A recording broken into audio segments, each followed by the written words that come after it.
So now we will discuss about your fourth chapter, that is cube and cube roots. So what is actually cube of a number? A cube number is a number multiplied by itself twice. Okay, that means if we multiply m with one m, then we will get m into m, and if we multiply m into m with another m, then we will get m into m into m. So m into m into m is called the cube of m, or we can write it m to the power 3 or m cube. Okay, so that means we can say that m into m, that means cube of m, right? So if we multiply 3m each other, then we will get the cube of m, right? So m to the power 3, or we can say that m raised to the power 3. So what is the cube of 5? So we know that cube of 5 means 5 to the power 3, that means 5 into 5 into 5. So it will be equals to 125, right? So what is the cube of 8? We know that 8 to the power 3. So 8 into 8 into 8. So 8 into 8 into 8 means 512. Okay. Similarly, if we want to know the cube of minus 4, then it will be equals to minus 4 whole to the power 3. So that means minus 4 into minus 4 into minus 4. Right. So we know that the product of three negative number is always negative. Right. So it will be equals to minus 64. Okay. We can say that cube of a positive number is always positive and cube of a negative number is always negative, because we know that if the in case of cube we are multiplying three numbers, right? So if we multiply three negative numbers, then the result will be negative, we know that. And if we multiply three positive numbers, then it will be positive, is not it? Okay, so now perfect cube. What is perfect cube? So a cube of a number is called a perfect cube. So that means here 6 cube, if we consider, so we know that 6 cube means 6 into 6 into 6, that means 216. So we can say that 216 is a perfect cube. Similarly, if we consider 15 cube, so 15 into 15 into 15, that means 3375 is also a perfect cube. Similarly, 5 cube means 125, so 125 is also a perfect cube, right? So we can say that a perfect cube is an integer that is equals to some other integer raised to the power 3, right? Okay. We can also say that a given number is a perfect cube if it can be expressed as the product of triplets of equal factors. So if we consider a number 216, and if we factorize it, then we will get 2 into 2 into 2 into 3 into 3 into 3, is not it? So we can write it like 2 into 3 into 2 into 3 into 2 into 3, that means 6 into 6 into 6. So we can group the factor 6 into triplets, right? So we can write it like 216 means 6 cube. So it is equals to the product of triplets of equal factors, is not it? So 216 is a perfect cube, we can say that. So example 1, is 297 a perfect cube? So at first we need to factorize it, right? So if we factorize it, then we will get 3 into 3 into 3 into 11, isn't it? So 3 can be grouped in triplets, but 11 cannot be grouped in triplets because only one 11 is present here, right?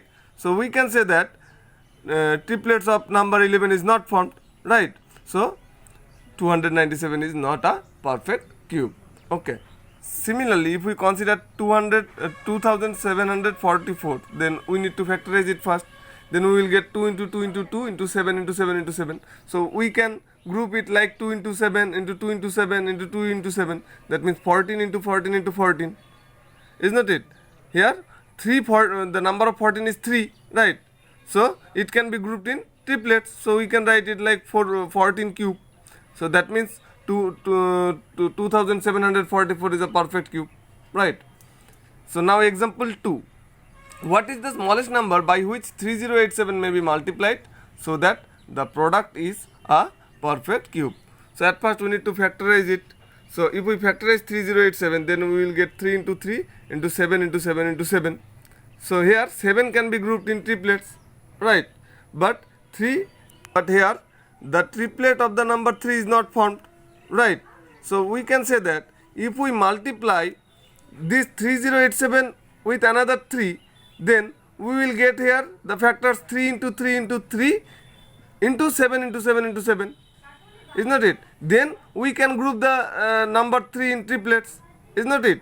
So clearly we can say that 3087 must be multiplied by 3.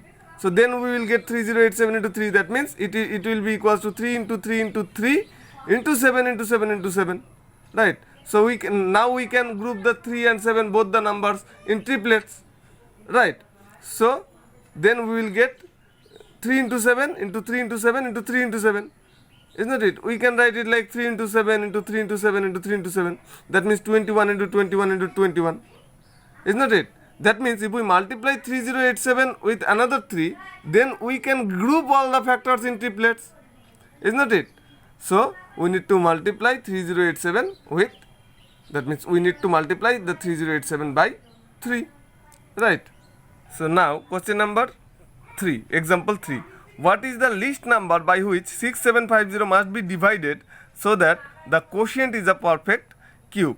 Okay. So at first we need to factorize 6750.